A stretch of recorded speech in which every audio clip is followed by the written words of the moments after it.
Hey everyone, welcome back to my channel. Today we're going to be doing my monthly budget setup for the month of September.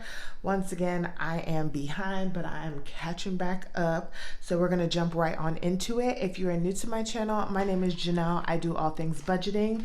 I also include work week lunches, grocery hauls, and meal planning, even though I haven't posted one of those in maybe like a week or two, but I'll be getting back to that. And then also I'll be doing some lifestyle videos as me and my partner just built and bought our first home in December, and we are now expecting, so we have a lot going on.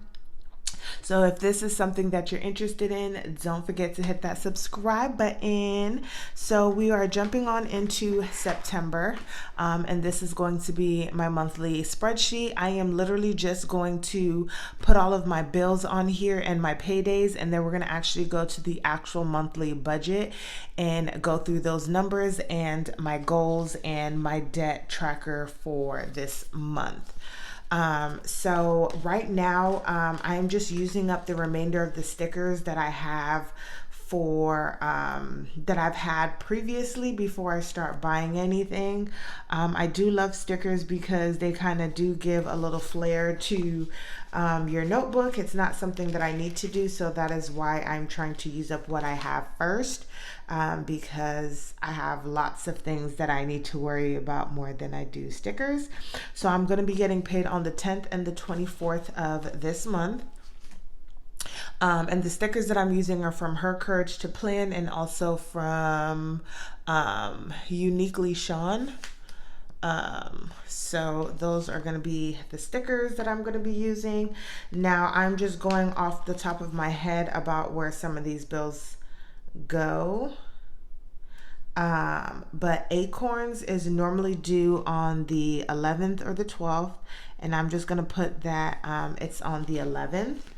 AT&T is actually paid out on the 12th, but because it is charged to my credit card, because my credit card covers any damage or replacement of my phone, then I just pay that bill when my credit card bill is due, and that is due on the 21st.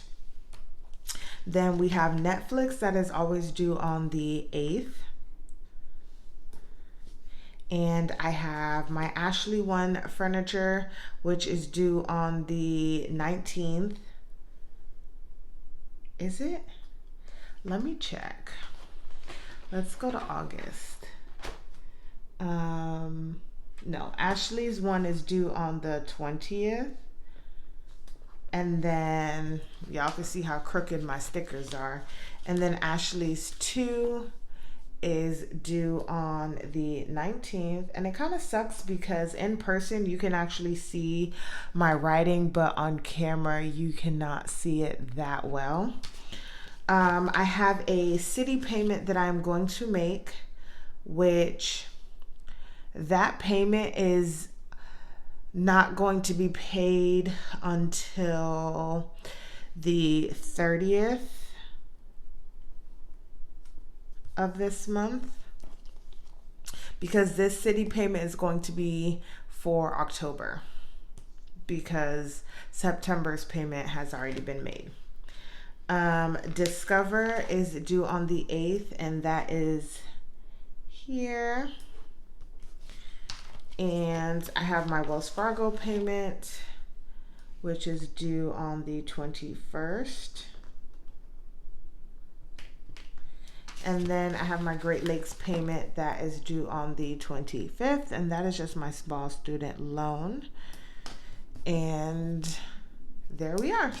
Those are pretty much all of my bills. So I don't have a lot of bills, even though I've been talking about this. You guys will see me add a Capital One auto bill to here. And it was just the smart thing to do for us. And I'm paying it in the way that I can pay it off in about 2 years.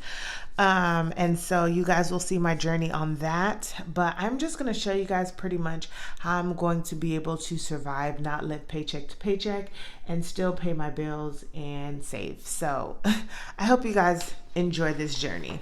So now we're going to move over to my actual Well, let's start off over here with my goals and my debt snowball update. So I'm just carrying over the numbers that I did from August. So I just have my Wells Fargo card that has $78.91 on there. And then I have my Discover card. It's at $1324.56.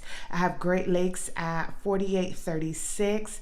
Ashley's One Furniture at $49.61.68, and then Ashley's Two at $768.58, which brings me to a total of $11,969.73 that I am technically in debt with. And then in October, you guys will see my added car, because that's when I start paying my car payment. So my goal is that I'm not going to get too aggressive with my car payment. However, because I'll be going on maternity leave soon, but I will be making bi-weekly payments, which will cover off the fact that I'll be excuse me, y'all, I'll be reducing my interest rate over the course of the loan, which is already not that much money, but if I can dig into it and more money can go towards the principal, all the better. I have 2 monthly goals over here. One is just to reduce my spending like I've been trying to do. And then I only want to leave my Discover card as my only credit card debt. And the reason why I say credit card debt is because my 2 Ashley Furniture credit cards do not have any interest on them currently. Ashley One's credit card has a 60-month interest free, and Ashley 2 has a 24 months. I did over the weekend, I want to say the 4th of September, I did buy some furniture for baby girl's room. They were having a sale and they allowed me to add whatever I bought onto a 12-month interest free as well too. So that is perfect, and all of that will be paid off within that time frame. So I just want to make sure Wells Fargo is paid off. I have a payment that I'm going to make towards City, but it's not actual debt, if that makes sense. I just know that I'm going to charge something or something's been charged that I'm going to need to pay off. It's not standing debt. So I just want to make sure all my other cards are at 0. So all I have to worry about is getting Discover's card pay down, which is going to be a little bit interesting because my partner's insurance hasn't fully kicked in yet. And so I don't know where I stand with these payments. And if I have to continue making these, what are these payments called? These hospital payments or whatnot, that may throw off how quickly I am able to pay off my Discover card. So we'll see how that goes. I have 1 check off. I know that there's some more, so I'll probably fill them in later. However, I need to buy my baby shower dress because I know it's going to take about 2 weeks to get here. And my baby shower is the first weekend of October, which I am super excited about. I am having that early because I want to be able to make sure that everything is able to get here on time. I know there's a lot of delays and a lot of things that are out of stock, and my goal is to pretty much have everything together before I get into my 3rd trimester, which is almost here. Crazy enough. So so that is just my 1 check off. And then I have my my top priorities, which are the same from last month. I want to get to a $1,200 buffer by December, $1,400 in my emergency fund, and then have $500 in savings, which I am still on track for. This $1,200 buffer is no longer going to be a great buffer because I'm adding my card to this buffer. So all of my bills would have been covered with this $1,200, but I have some plans to be able to make up for my car. So we'll see how that all works out when we get there.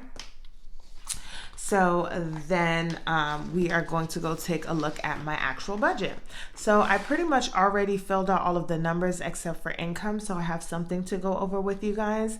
So we're going to start off with the fact that I get paid bi-weekly.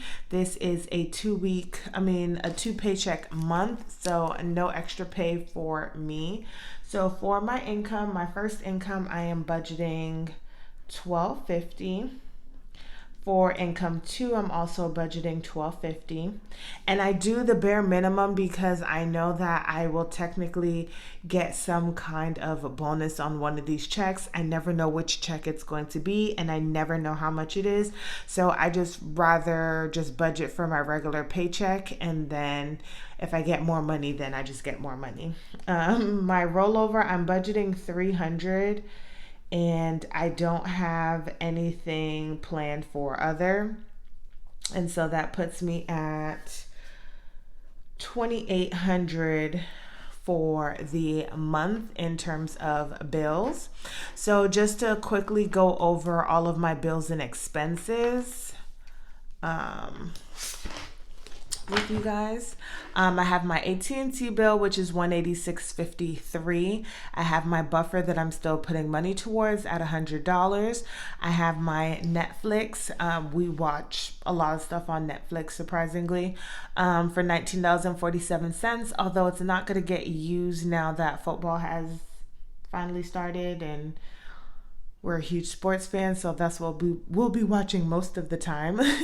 Acorns, I have an IRA account with them along with an investment account, and whenever you have that IRA account, they do charge you a $3 monthly fee.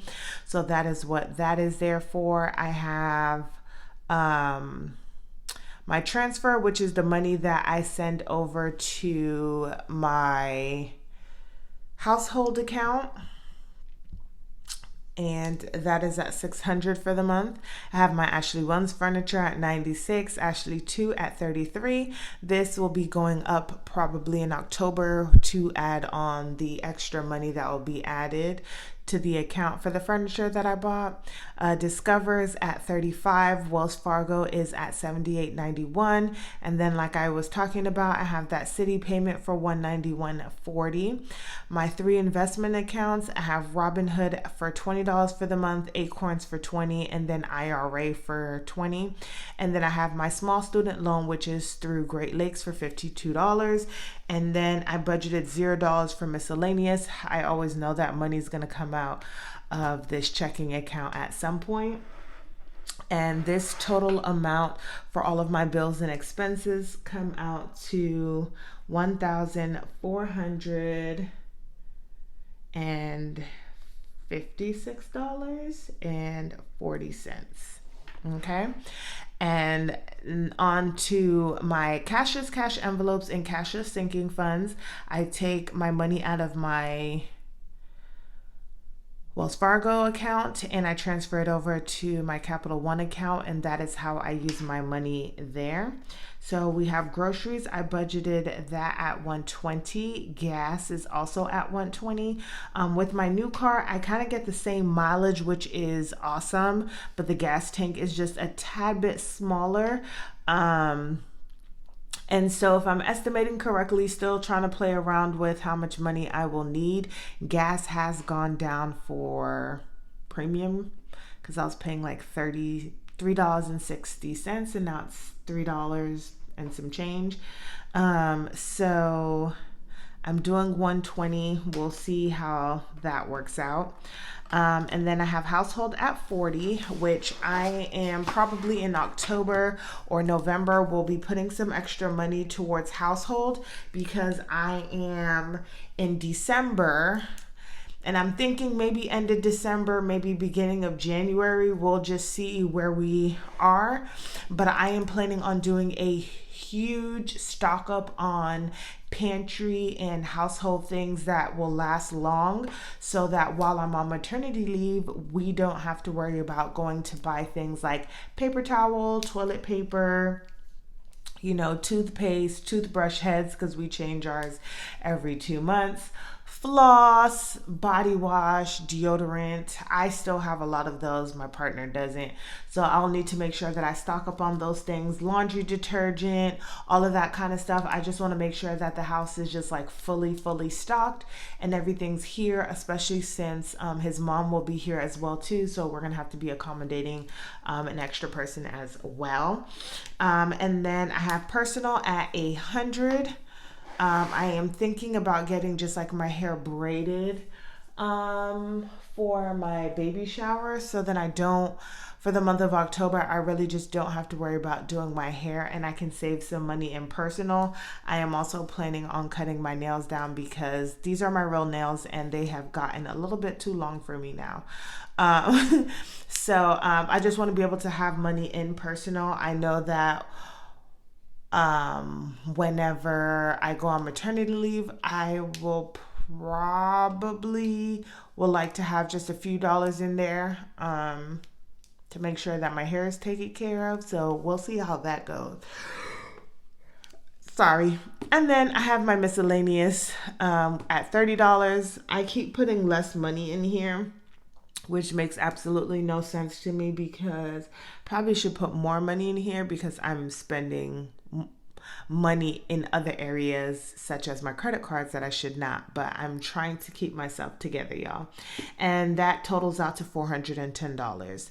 Then to my sinking funds and savings, I have my car fund. Yes, I'm still keeping my car fund currently. I'm putting $2 in there and I'm just going to continue to save. I think that I will use my car fund for a different reason or just continue to save so that in 6 years maybe that car fund will have lots of money in there for maybe a new vehicle. Car maintenance is only going to get $10 for this month and then I'll probably up it back a little bit, but because this vehicle is newer, I won't have a lot of things to be fixing. I will only just be doing an oil change and I'll probably get some new brakes, which I already have some money, but that is it. And I don't ever really have to pay for my oil change because my partner changes my oil. For clothes, oops, I forgot to put the tea over here. For clothes, I am budgeting $12. I'm not really buying anything with clothes right now, but this just does remind me and makes me feel so much better that whenever I find my maternity dress, I actually have money to cover that instead of having to pay for it out of pocket. So that is perfect. I have fun at $40. We are still deciding on whether we'll be going to Austin in October. I believe that we will. So I'm making sure that we just have some money to be able to enjoy our time up there. Health is getting $20. Holidays getting $30. I've really been stressing myself out about holiday and I'm not exactly sure why. Because in previous years, I didn't have children. I won't have a child to buy things for this year. I do have two godchildren that I will normally get a gift for, but other than that, I'm not sure why I'm killing myself over it. So I decided that I'm not going to go super crazy. I'm just going to be very mindful of what I'm doing. I do want us to be able to enjoy our second Christmas in our house a little bit better than we did our first one because when we moved in, we didn't do a Christmas tree or anything like that. And I would just like to buy my partner something for Christmas this year because last year our house was our Christmas gift. And so we weren't too crazy. So I'm doing $30 for holiday. Not to mention that for Thanksgiving, we'll still need to buy some stuff for Thanksgiving. But it's usually just food related and we don't go crazy because it's just us. That's not too big of a deal. Home, I did put it down just a little bit this month and then I'll probably crank it back up again in October or November.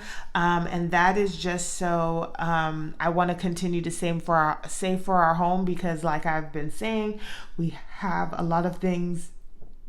Excuse me, I'm so sorry. I have a lot of things that we are wanting to accomplish and put together in our house still. And so I want to be able to have that money whenever the time comes. And I just have to remember that I am going to be missing about 3 to 4 months on maternity leave. So a lot of these things will not be getting any money. I have my savings. It's still staying at $50 for the month. Emergency fund will be getting $40. I'm having my rollover of $50 into my account for October. I don't have any bills, but I do not like my account to be at zero, and I like to always have just a little bit of a buffer. And that total brings me to $268. And so I actually should have did, well, I guess we can add this up and write what the remaining balance was. Remaining balance is, I should have put like an extra total. Let me see if I can actually take this off. This might be tragic, y'all, so pray for me. But I'm going to do, oh, it's actually coming off really easy per se. So we're actually going to just put it down a strip lower so that we can do a total. And I'm just going to do total again. And so we're going to add up all of this. So my bills and expenses came out to $1456.40 plus $410 for cash envelopes plus $268 equals $2134.40. So this is going to be $2134.40. And then my remaining balance will be this amount minus my income, which is minus $2,800, which comes out to $665.60. And the reason I still have this high balance is because this money here may go towards my hospital bill or my doctor bill. If not, then I have some ideas of where I'm going to be wanting to put that money. So we'll see exactly where it goes. But y'all, that is my monthly budget for September. I know it's taken some time for you guys to see it, but it is completed. And then this will just be my expense tracker. And then my paychecks. If you are new, this is just how I'm doing my new binder. But don't forget to subscribe, like, and comment down below. And I'll see you guys in the next one.